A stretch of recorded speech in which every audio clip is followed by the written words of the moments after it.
This scene depicts a counseling session that would typically occur in the first phase of treatment, evaluation. The people in this scene are Jan, a deaf therapist, and Kim, a 23-year-old deaf client. The objective of the evaluation phase of treatment is to assess how the client functions in a variety of domains, such as chemical use, health, social, and emotional functioning, and how she functions within her family, financially and vocationally, and to see if there are any legal issues. The work done during this phase helps the clinician to understand the client's worldview.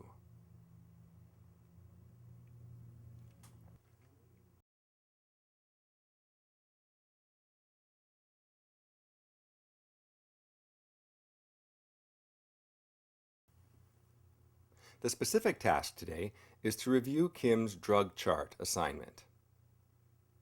The drug chart is designed to help the client look at various aspects of his or her vocational, family, and social life, and to examine the effects of chemical use on those areas.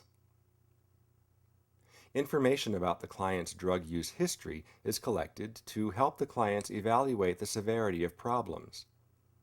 A secondary goal of early counseling sessions is to build rapport and relationship with the client.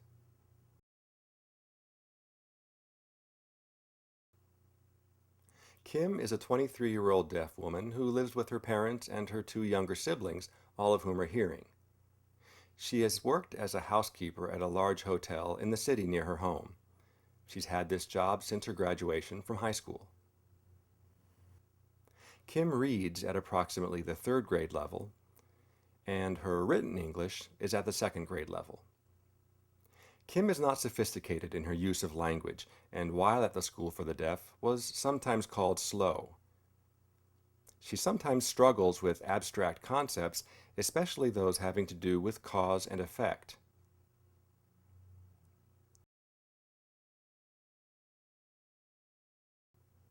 Take a moment to consider how these factors might impact the counseling, treatment, and recovery process. As you watch this scene, pay attention to how Jan addresses Kim's lack of trust and language differences, and how she deals with words or concepts that Kim doesn't understand. Do you think that Jan is effective in developing a trusting relationship with Kim?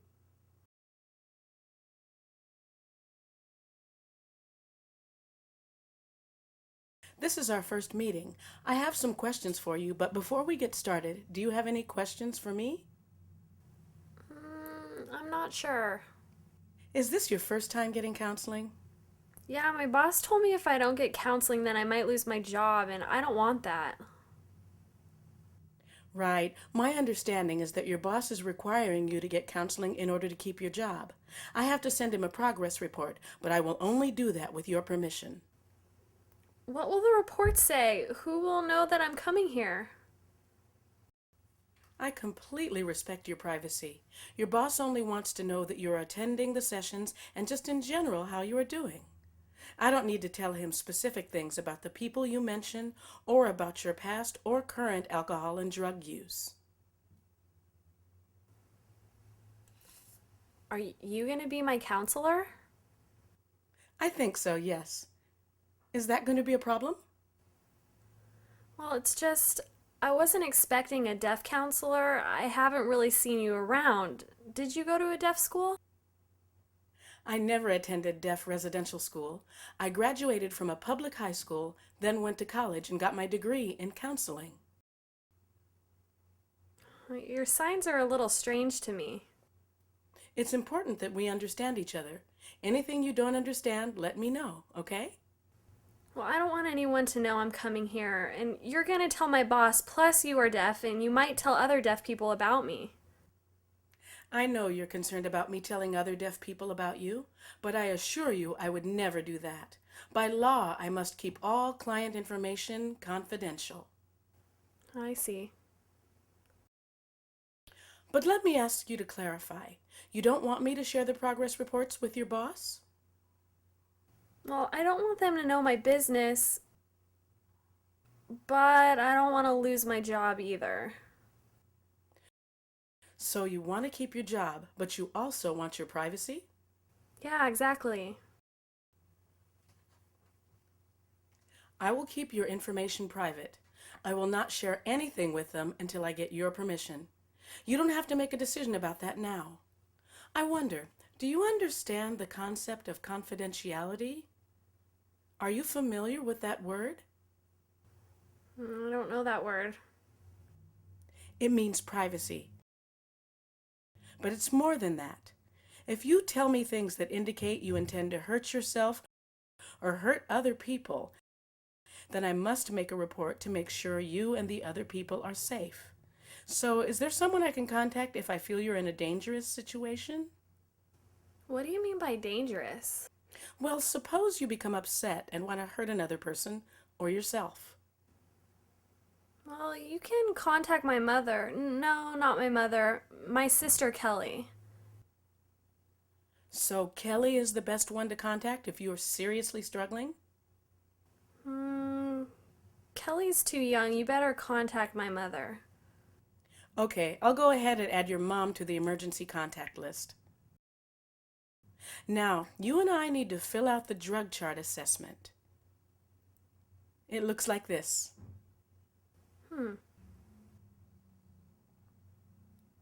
I need to know your drug of choice and what kind of alcohol you drink. You will draw pictures describing your drinking and drug use. Okay? But I'm a lousy artist. I guess I'll just try my best. That's fine. Just try your best, okay?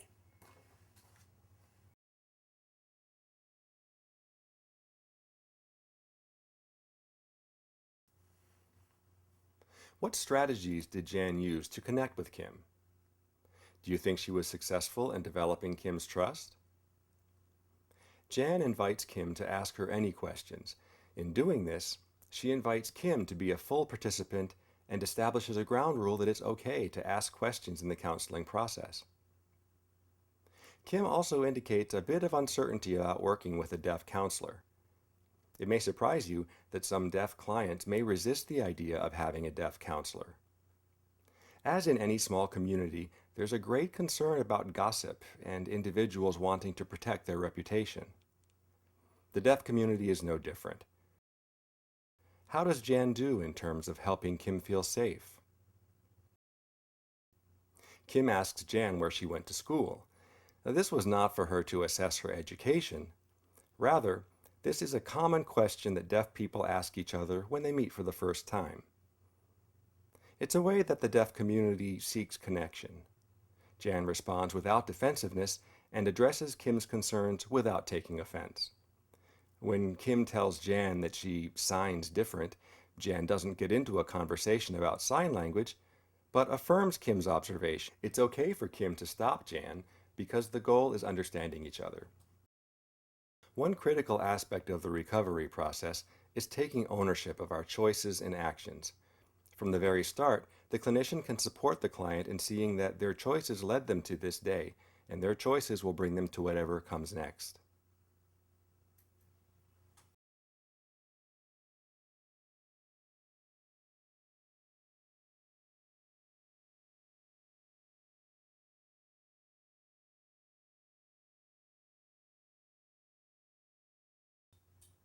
Your drawing is very good. Can you explain what you've drawn here? Well, I drink mouthwash sometimes. That's this one here. And the next one's cough medicine. Then I do drink wine and beer. Sometimes shots. And I smoke pot too. Different ways. Bong hits, bowls, and other ways. But that's it. Those are the only things I do. Thank you. Can you tell me where you usually drink and how often? Well, I drink just about every day, and after work, I count my tips that hotel guests have left for me, and then I go to the bar with my sister and just drink until there's no money left. How much money do you usually spend at the bar? About $30 to $40. But sometimes there's guys at the bar that will buy us drinks.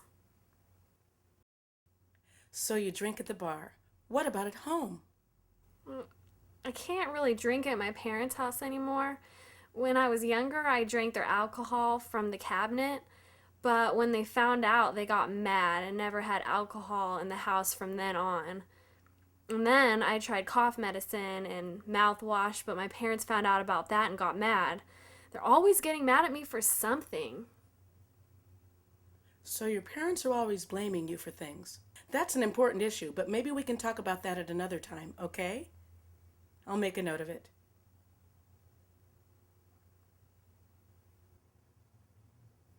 Right now, I want to focus on your drinking and drug use. So let me ask, do you drink every day? Yeah, every day. I usually go to the bar if I can get a ride. And if not, then I walk to the liquor store and buy beer and go home and hang out in my room, chat with friends on the video phone, MySpace, play video games.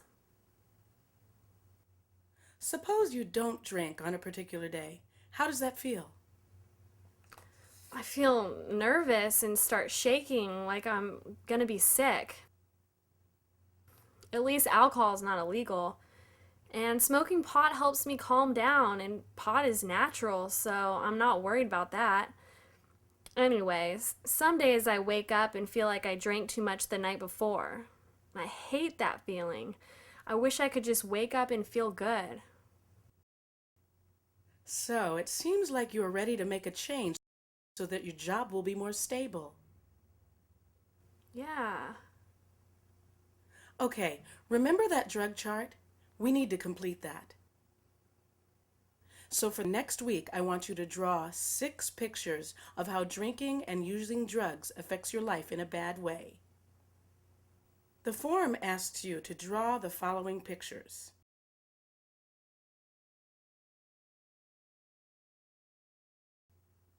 About how your drinking or drug use has affected your body, how your use has affected you financially, about any issues or problems with your family, if you have any legal problems, and the final 2 have to do with work and school. I forgot to mention one more. Any problems with your social life or with your friendships? Remember, I'm not a very good artist. That's okay. Just try your best. Okay, I'll try my best. I will ask you to explain any pictures that are not clear. Okay? Okay. Okay then, see you next week. There are 2 important parts of this assignment. One is having the client leave with a clear idea of what is expected next time. And the other is encouraging the client to believe that they can accomplish the task. How did Jan do in these 2 areas? Welcome back. I see you did the drawings I asked you to do. Yep, all done.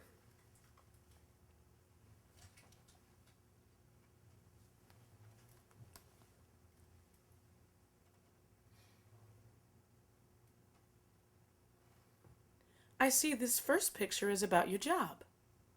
Sorry, my English isn't very good. That's okay. That's not a problem. Can you tell me what this picture is about? Well, there's my boss, and they're my best friends at work, and there's me. I've worked at that job for 4 years. That's great you kept your job for so long and you have friends there. I wonder what it's like when you party at night, then go to work the next day. How do you feel? Well, a while ago, my boss used to ask me if I was drunk, and of course I always said no, but sometimes I was drunk. And after that, I would be careful and not stand close to my boss so he wouldn't smell the alcohol on me. He used to feel sorry for me, and he acted a little bit timid. But he used to be so nice to me. And now he's always mad that I'm late or drunk. Huh. Okay, that's a lot of information. I want to make sure it's clear. So your boss has changed? Before he was nice to you and now he's mad all the time. What's that like for you? I just don't want to lose my job.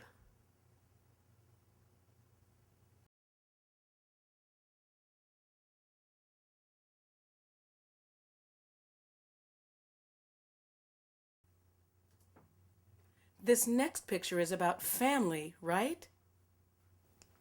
Frank and me were babysitting for Kate, my older sister, and we were drinking a little, but not that much. But when Kate got home and saw we had drinks, she flipped out. And she told me I would never babysit for her again. I was just so embarrassed that she got mad at me in front of Frank. She doesn't trust me because I'm deaf. Wow, you feel Kate doesn't trust you. And she told you because you're deaf she doesn't trust you? Well, she never said that, but I can tell that's what she thinks. She's always blaming me for everything. No matter what I do, she's never satisfied. And she embarrassed me in front of Frank. That must be frustrating that your sister doesn't trust you. She was upset about your drinking last time.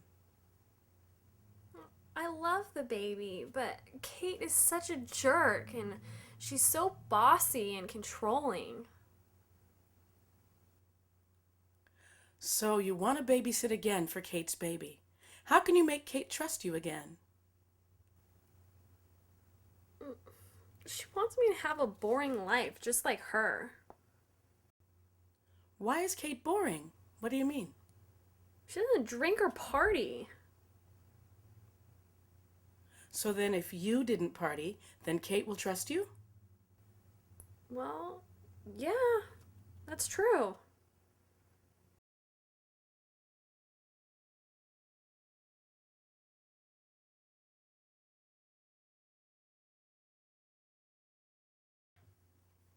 I noticed this picture is about your social life. Can you tell me about it? Sometimes I have sex with guys that I've just met, and I get so out of it, my mind is gone.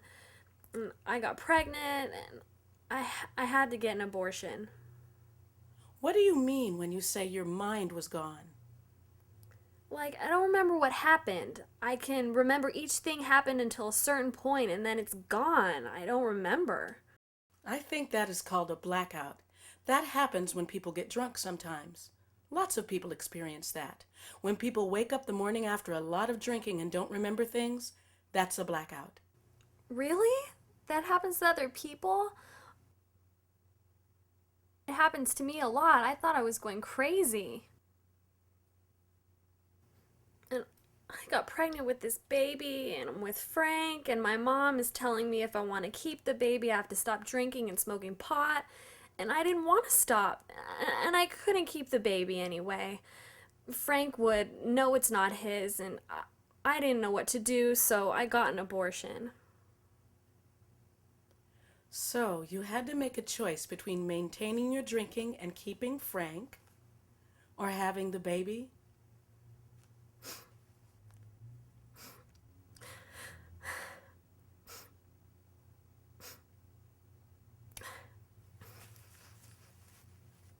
Wow, I can see that was a big loss for you.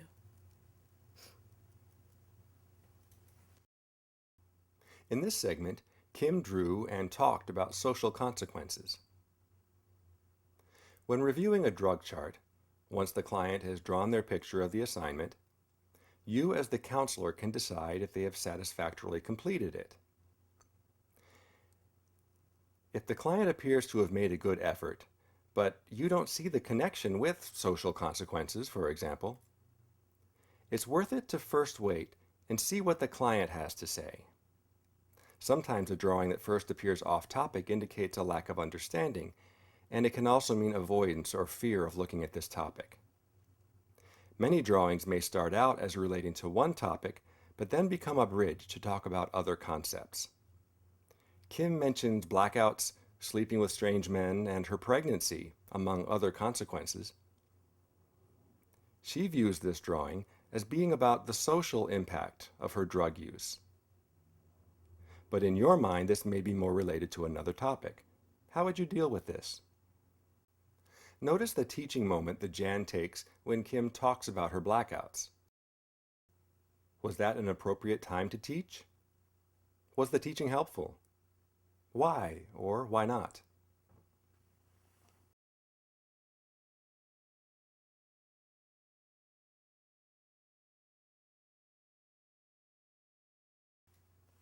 I see this next picture is about legal issues. Can you explain it, please? Yeah, I got caught stealing some cold medicine from the CVS store. I got busted. What happened? Well, I didn't have any money and I wanted the medicine, so I took it. And actually, I got caught twice at that store. They called my mom and she talked to them and they seemed to work it out like nothing happened. Now, whenever I go in there, everyone just stares at me and I feel so embarrassed. I want to tell them I'm sorry, but it just feels so awkward. You know, often when people stop drinking and using drugs and become sober, they go to the people that they made upset and tell them they're sorry. You and I can practice that through role play if you want. We can do this whenever you're ready. You decide. Wow, I just realized there are a lot of people who are mad at me, like lots of them. I know it's overwhelming, but you can ask for help. It's a process that you do a little bit at a time, not once. When you're ready, you can ask for someone to be with you for support. Or you can get a sponsor. What does that mean, a sponsor? Well, if you decide to stop drinking, the AA program will provide a sponsor. A sponsor is someone who drank and used drugs and was able to quit. They may tell their stories at meetings about how they were able to quit and how they maintain their sobriety. Your sponsor can be your support in your recovery. Huh. Notice Jan's therapeutic approach. Did you notice the language and the ideas that she paid attention to and reflected back to Kim, especially around her motivation to change? Jan's highlighting and emphasizing Kim's change language was very effective. Why might Kim steal cough medicine? Why would her mother smooth out the problem with CVS? How do you think her mom's behavior helps or harms Kim? When Jan brings up the idea of making amends or apologizing, did her explanation affirm Kim?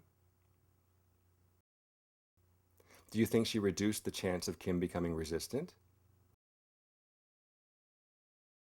What concepts did Jan manage to teach Kim in this session?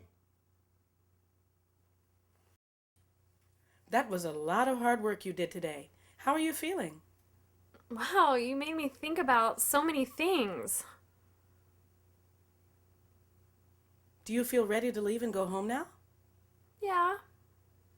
If you feel upset or overwhelmed, you know what to do, right? Yes. Okay, see you next week.